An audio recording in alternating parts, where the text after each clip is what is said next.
Շատ վտանգավոր է դարձել այստեղ ապրելը, Սիսիլիան են սարքել։ Պարեկները հերթապահում են Աբելյան 3-5 հասցեում, որտեղ նախօրեին հնչել են կրակոցները։ Մարդիկ սարսափած են, ասում են արյունարի դեպքից հետո վախենում են իջնել շենքի բակ։ Իմ ամենօրյա ճանապարհն է, ես ճիշտն ասած վազելով եմ արդեն, ոնց որ վախ կա, հա, արդեն, որտեղ մի 2 տարի առաջ էլ են ներքևի բակում էլ նման դեպքեր եղել։ Վերևներից որ խստությունը լինի, հա, սենց չի լինի արդեն, բարդակ չի լինի, լրիվ բարդակ է եղել։ Առաջ սենց բան չի եղել, 30 տարի աստեղ եմ, սենց բան չի եղել։ Այս առաջի դեպքն է, որ սենց է։ Անարխիայի երկիր է դարել, ինչ նստած է 8 տարի է, 7 տարի է, մարդա որ սպանում են։ Սաղի ձեռեմ ավտոմատ է տվել, հրացան է տվել։ Ով ինչ ուզում անում է։ Քանի հոգի մարդիկ մահացան։ Դեպքի վայրի հարակից շենքում բնակվող քաղաքացիներն ասում են կրակոցների ձայնը լսել են, բայց վախեցել են մոտենալ պատուհանին։ Հետո հեռուստալուրերով են տեղեկացել, ինչ է կատարվել իրենց բակում։ Ավտոմատի, ոչ թե նենց պիստոլետ, հա, ավտոմատի ձայներ էր։ Մտածեցիք այդ պահին, երբ կրակոցների ձայն լսեցիք։ Ճիշտն ասած մտքինս ասեցի, մեկին էլ վերացրեցին։ Իրոք ազնվությամբ, բայց ինչ անես այդ պահին ոչինչով չես կարող օգնես եւ ըսկի ցանկություն չկար պատուհանից նայել։ Տանն ենք եղել, չենք իմացել։ Արդեն երեկոյան կողմ նոր իմացանք։ Տենց բան չէր եղել, շատ բացառիկ երևույթ է դա։ Ոստիկանների վատ աշխատանքն է։ Մենակ ոստիկանն է մի գլուխ ավելանում։ Ոչ մի բան չկա։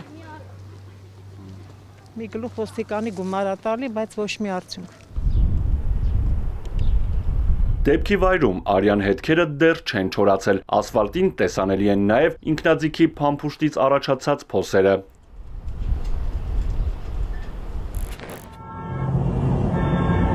Միջադեպից 7 քաղաքացի է տուժել ու տեղափոխվել բժշկական կենտրոն, որոնցից մեկը հիվանդանոցում վիրահատարանի սեղանին է մահացել։ Ներքին գործերի նախարարությունը հայտնում է, որ սպանվածը 45-ամյա Արսեն Վարդանյանն է։ 6 վիրավորների անունները նույնպես հայտնի են։ Նրանցից մեկը արդեն դուրս է գրվել։ Վիրավորների առողջական վիճակի մասին տեղեկություններ են հայտնել առողջապահության նախարարն ու բուժող բժիշկը։ Բավական ծանր են մեր պացիենտների վիճակը, իրականացվել են անհրաժեշտ վիրահատական միջամտությունները, հիմա լրացուցիչ այլ բան չեմ կարող ասել, գտնվում են բժշկական խիստ հսկողության ներքո։ Այսօր իրենց հեմոդինամիկ ցուցանիշները լրիվ կայուն են, նույնիսկ ենթակա են տարբեր բաժանմունքների տեղափոխման, այսինքն ռեանիմացիոն բաժանմունքում էլ հետագա բուժման ընթացք չեմ ենթադրում իրենց վիճակից ելնելով։ Երկուսը արդեն երեք տեղափոխվել են,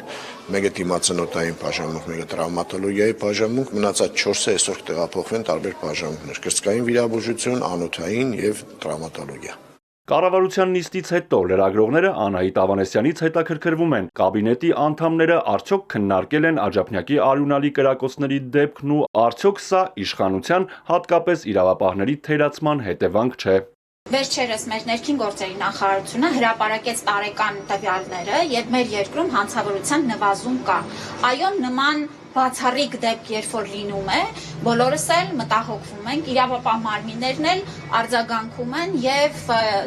եթե չէին իրականացնում կանխարգելիչ գործողություններ, չեն կարող հանցավորության նվազման տվյալներ ունենանք։ Բայց ես նաեւ պիտի մշակույթի մասին խոսեմ, եւ սա մեր ընդհանուր հանրության աշխատանքն է, որ մենք պետք է մեր